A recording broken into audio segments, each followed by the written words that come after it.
আসসালামু আলাইকুম। আশা করি সবাই ভালো আছো এবং সুস্থ আছো। তো ইতিমধ্যেই তোমরা জানো যে কৃষিগুচ্ছের ভর্তি প্রক্রিয়া শুরু হয়ে গেছে।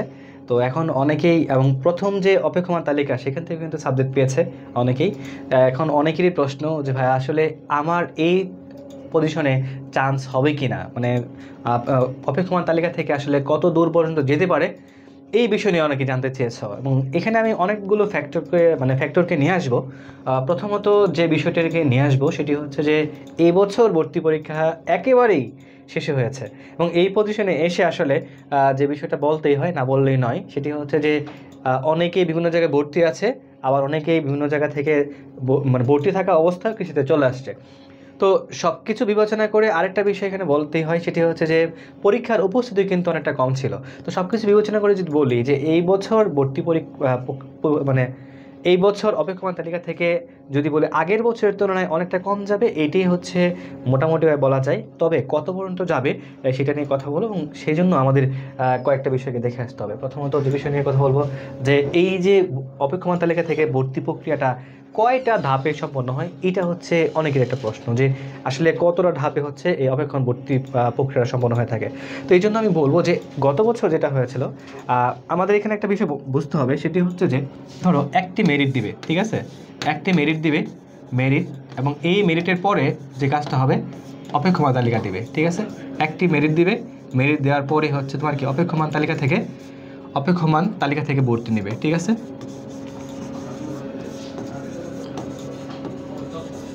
তালিকা থেকে ভর্তি নেবে, এরকমভাবে মোটামুটি আমাদের প্রতি বছর, ঠিক আছে। গত বছর যেটা হয়েছিল 4টা মেরিট দিয়েছিল এবং 4বার হচ্ছে অপেক্ষমান তালিকা থেকে ভর্তি নিয়েছে। তো এখন এই বছরের অলরেডি হচ্ছে প্রথম যে ভর্তি মানে অপেক্ষমান তালিকা থেকে নিয়েছে, এখানে অনেকেই হচ্ছে যে খুব ভয় আছে, কারণ এই বছর ভর্তি পরীক্ষায় প্রথম ধাপ থেকে হচ্ছে 360 জনকে হচ্ছে নিয়েছে। 360 জন বলবো না, এটা হচ্ছে যে 360 পর্যন্ত যারা মেরিট লিস্টে ছিল অপেক্ষমান তালিকা থেকে তাদেরকে নেওয়া হয়েছে। তো এই যে একটা বিষয়, এখন অনেকেই হয়তো ভয় আছো যে ভাই হচ্ছে এরপরে আসলে কত দূর যাবে, কারণ প্রথম অবস্থায় অনেকটা কম গিয়েছে, এরপরে আসলে যাবে কিনা বা হচ্ছে সিট ফাঁকা হবে কিনা। এখানে দুইটা ফ্যাক্টর কাজ করবে। একটা হচ্ছে আমি যেটা প্রথমে বলেছিলাম যে আমি হচ্ছে অন্য একটা বিশ্ববিদ্যালয়ে ভর্তি আছি, এখন আমি কৃষি করছি, যদি একটি ভালো সাবজেক্ট পাই তাহলে ভর্তি হবো, না হলে ভর্তি হবো না, এরকম সংখ্যাটা অনেক বেশি হয়েছে। অনেকে 10,000 টাকা জমা দিয়েছে একটি সাবজেক্টের জন্য, কিন্তু দেখা যাবে এই যে তোমার 10,000 টাকা জমা দেওয়ার পরেও কাঙ্ক্ষিত সাবজেক্ট আসেনি, সেজন্য হচ্ছে কি মূল কাগজপত্র জমা দেবে না, এবং এই যারা মূল কাগজপত্র জমা দিবে না তারাও কিন্তু এই ভর্তি প্রক্রিয়া থেকে সরে যাবে, ঠিক আছে, তাদের ভর্তি প্রক্রিয়া থেকে হচ্ছে বাদ দেওয়া হবে।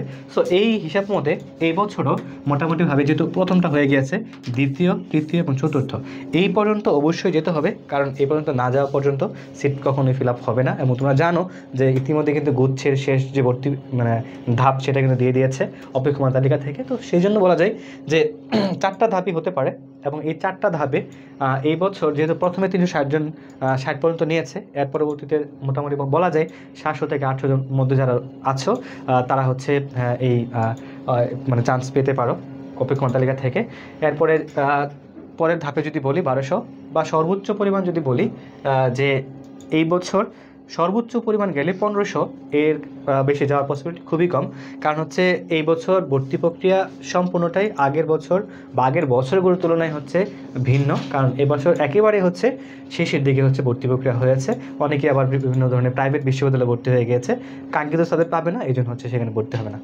তো আসো আমরা আরেকটা বিষয় বিশ্লেষণ করি, সেটি হচ্ছে যে বিগত বছরগুলোতে কত পর্যন্ত গিয়েছিল। এটা তোমাকে একটা খুব ভালো একটা কনসেপ্ট দিবে যে আসলে বিগত বছরগুলোতে কত পর্যন্ত তোমার চান্স পেয়েছিল, কত পর্যন্ত অপেক্ষমান তালিকা গিয়েছিল। এই বছর সেটা দেখে হচ্ছে অনেকটাই গ্যাস করতে পারবা। তো গত বছর যেটা হয়েছিল সেটা হচ্ছে 1745 পর্যন্ত, দেখো খুব ভালো করে দেখো, সেটি হচ্ছে 1745 পর্যন্ত যারা ছিল তারা হচ্ছে অপেক্ষমান তালিকা থেকে সাবজেক্ট পেয়েছে, ঠিক আছে। এটা হচ্ছে গত বছর, অর্থাৎ যদি বলি 2022-23 সেশনে, এই 23-24 সেশনে, সরি 23-24 সেশনে হচ্ছে এই 1745 পর্যন্ত গিয়েছিল। এর আগের বছর হচ্ছে গিয়েছিল হচ্ছে প্রায় 2300 পর্যন্ত, ঠিক আছে। 2358 ছিল মেবি, হ্যাঁ 2358 ছিল, 2358 পর্যন্ত গিয়েছিল অপেক্ষমান তালিকা থেকে ভর্তি প্রক্রিয়া। এবং এর আগের বছর যেটা হয়েছিল সেটা গিয়েছিল হচ্ছে সব মিলে 5800 পর্যন্ত। তার মানে বলতে পারি আমরা 5800 দিয়ে হয় 4500 এবং হচ্ছে সেখানে 1700, ঠিক আছে। 1800 পর্যন্ত গিয়েছিল। তো এই যে প্রক্রিয়াটা দেখো, তোমার সর্বোচ্চ পরিমাণ কিন্তু যাচ্ছে, খুব বেশি দূর যাচ্ছে সেরকম না, 1700, 2300, এবং এই বছর কিন্তু আমি ধরে নিচ্ছি যে 1500-র মধ্যে যারা আছে মোটামুটিভাবে তাদের ট্রান্সফার পার্সেন্টেজটা বেশি, এর বেশিও যেতে পারে, যাবে না বিষয়টা এমন না, কারণ শেষের দিকে যে সাবজেক্টগুলো রয়েছে, কারণ তোমরা জানো এই বছর নতুন একটা বিশ্ববিদ্যালয় যুক্ত হয়েছে, সেটা হচ্ছে কুড়িগ্রাম কৃষি বিশ্ববিদ্যালয়, এবং কুড়িগ্রাম কৃষি বিশ্ববিদ্যালয় কিন্তু একেবারে নতুন। এখানে একজন শিক্ষার্থী যদি যাওয়ার পরে তার ভালো লাগবে না, এটাই স্বাভাবিক। কিংবা হবিগঞ্জ কৃষি বিশ্ববিদ্যালয় রয়েছে, এখানে কিন্তু একজন শিক্ষার্থী যায়, তার ভালো লাগবে না বিশ্ববিদ্যালয়, এটাই স্বাভাবিক।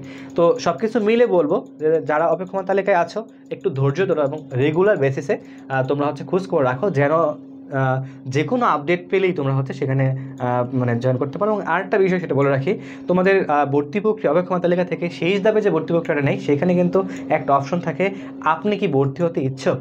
এই যে এইখানে যদি তুমি কোনো কারণে না খোঁজ পাও বা হচ্ছে কোনো খোঁজ না রাখো, সেক্ষেত্রে তুমি কিন্তু ভর্তি প্রক্রিয়া থেকে বাতিল হয়ে যাবে। কারণ তুমি যদি সেখানে অপশন সিলেক্ট না করো যে না ইয়েস যদি সিলেক্ট না করো, তাহলে সেক্ষেত্রে কিন্তু তোমাকে ভর্তি প্রক্রিয়া থেকে সম্পূর্ণ বাতিল করে দেবে। তো এই হচ্ছে মোটামুটি কথাবার্তা, এবং অপেক্ষমান তালিকা থেকে একটা ধারণা দেওয়া তোমাদেরকে আসলে কত দূর পর্যন্ত যাবে বা কত দূর পর্যন্ত যেতে পারে সে বিষয় নিয়ে কথাবার্তা। সবাই ভালো থাকো, সুস্থ থাকো, দেখা হবে অন্য কোনো ভিডিওতে।